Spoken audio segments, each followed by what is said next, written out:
जय महाराष्ट्र. खरं मी उद्धव साहेब मंचावर असताना भाषण करत नाही, पण प्रश्न असा आहे की अवघ्या काही 1-2 आठवड्यात आमच्या पण नोकरीचा प्रश्न आल्याने इंटरव्ह्यू घेणारे आमच्या मागे बसलेले आहेत. तिकीट मिळणार की नाही याच्यावर प्रश्न आहे. पण गमतीचा भाग जरी सोडला तरी अनिलजी, आपण जे आज हा जो मेळावा भरवत आहात किंबहुना आज हे जे स्टॉल लावलेले आहेत, नोकरी देण्यासाठी असेल, रोजगार देण्यासाठी, रोजगार उपलब्ध करून देण्यासाठी. अरे ठीक आहे, एवढी घाई गडबड करू नका, एखादा मध्ये येतो. पण आज जे आपण काम करत आहोत ते फार महत्त्वाचं करत आहोत. महाराष्ट्राच्या तरुण तरुणींसाठी हा फार मोठा कार्यक्रम आहे. कारण असं आपण सांगितलं की गेल्या 2 वर्षात जेवढे रोजगार, जेवढ्या नोकऱ्यांच्या संध्या, जेवढे उद्योग आपल्या महाराष्ट्रातून ह्या खोके सरकारने असेल, ह्या मिंदे सरकारने असेल आणि घटनाबाह्य मुख्यमंत्री मिंदेंनी असतील, पलीकडच्या राज्यात पाठवलेत. मला वाटत नाही आपल्या पूर्ण इतिहासात महाराष्ट्राने एवढे अकार्यक्षम मुख्यमंत्री पाहिले असतील. गेल्या 5 वर्षाचा जर विचार केला तर 2.5 वर्ष आपले महाविकास आघाडीचे आणि ही 2-2.5 वर्ष ह्या महायुतीचे. आपल्या 2.5 वर्षाच्या काळामध्ये, महाविकास आघाडीच्या काळामध्ये मला आठवतं कोविडचा काळ असताना देखील जून 2020मध्ये आपण मॅग्नेटिक महाराष्ट्र कार्यक्रम घेतला होता आणि तो मॅग्नेटिक महाराष्ट्र कार्यक्रम जून 2020 पासून जून 2022पर्यंत आपण अनेक ठिकाणी घेतला, वेगवेगळ्या टप्प्यांमध्ये घेतला. 6.5 लाख कोटीची गुंतवणूक आपल्या राज्यामध्ये आणू शकलो. हे आपल्या महाविकास आघाडीची कामगिरी होती आणि एकाच कारणामुळे उद्धव बाळासाहेब ठाकरे ह्या व्यक्तीवर विश्वास ठेवून उद्योगपत्यांनी महाराष्ट्रात गुंतवणूक केली. ती गुंतवणूकचा अर्थ काय होतो? गुंतवणूक येते आपल्या राज्यामध्ये येते, कधी FDIमध्ये येते, कधी लोकल इन्व्हेस्टमेंटमध्ये येते. पण ही गुंतवणूक जी होती ती प्रत्येक गुंतवणूक, प्रत्येक रुपया ट्रान्सलेट होतो, कन्वर्ट होतो तो नोकऱ्यांमध्ये, रोजगारमध्ये. आणि मुळात जर आपण पाहायला गेलं तर शिवसेनेचा जन्म स्थानिक बेरोजगारांना नोकरी देण्यासाठीच होता, न्याय हक्कांच्या लढ्यासाठी होता आणि ते आपण काम आज पुढे नेत आहोत.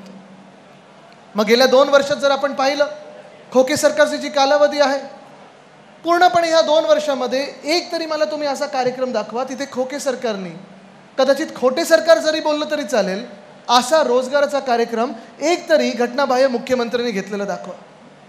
अनिल परबजी, आज जे आपण सांगत होतात की 4 मजल्यांवर स्टॉल लागलेले आहेत, हे स्टॉल आपण का लावलेले आहेत? हे स्टॉल एवढ्यासाठी लावलेले आहेत की महाराष्ट्रातला जो तरुण आहे, जो बेरोजगार आहे, त्यांना नोकऱ्या देण्यासाठी, रोजगार देण्यासाठी हे स्टॉल लावलेले आहेत.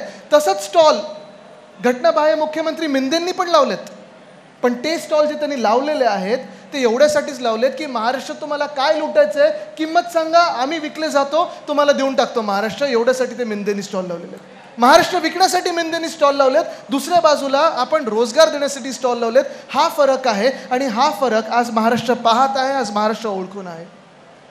जास्ती मला बोलायचं नाही आहे, पण मी तुम्हाला एकच सांगतो, ह्या महाराष्ट्राचे हाल आहे, जी परिस्थिती आहे, मग शेतकऱ्यांच्या तरुण मुलांची असेल, आज जे स्पर्धा परीक्षेला बसतात त्यांची असेल, पोलीस भरतीसाठी येतात त्यांची असेल. कालच एक मी पेपर फाडला, त्याच्यात यादी होती माझ्याकडे आणि ती यादी ह्या गोष्टीची होती. उद्धवसाहेब, तुम्हाला आश्चर्य वाटेल, पोलीस भरतीसाठी 17,500 पदं होती.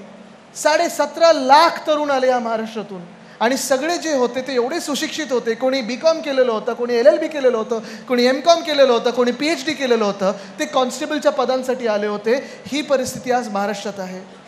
याच बाजूला कालिनामध्ये 600 पदांसाठी एअर इंडियाची भरती होती. किती लोक आले आपल्या महाराष्ट्रातून? देशभरातून 25,000 लोक 600 पदांसाठी आले. आणि इथून आपल्याला ठरवायचं आहे की हा जो कार्यक्रम आपण करत आहोत, कदाचित आज 8-9 हजार तरुण तरुणींना आपण रोजगार देऊच, पण ही सुरुवात आहे. कारण येणारं सरकार हे आपलं आहे आणि सरकार आल्यानंतर उद्धव बाळासाहेब ठाकरे ह्या व्यक्तीवर विश्वास ठेवून जे कोणी उद्योगपती आपल्या राज्यात गुंतवणूक करतील, होय आपण स्थानिकांना रोजगार देऊच, पण अजून एक कार्यक्रम आपल्याला हाती घ्यायचा आहे.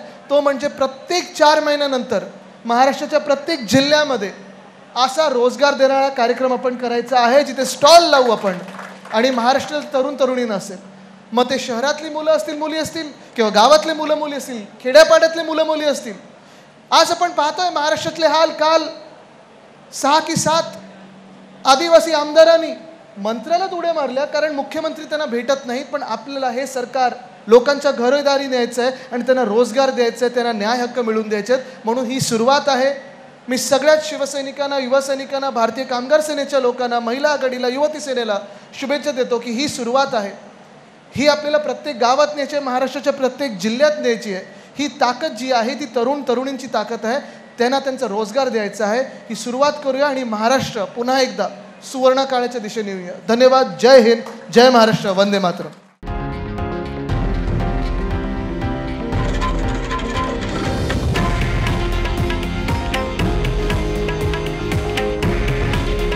हे आहे देशातील नंबर 1 न्यूज नेटवर्क आणि आपण पाहत आहात TV9 मराठी. काळजी तुमची, हित महाराष्ट्राचं.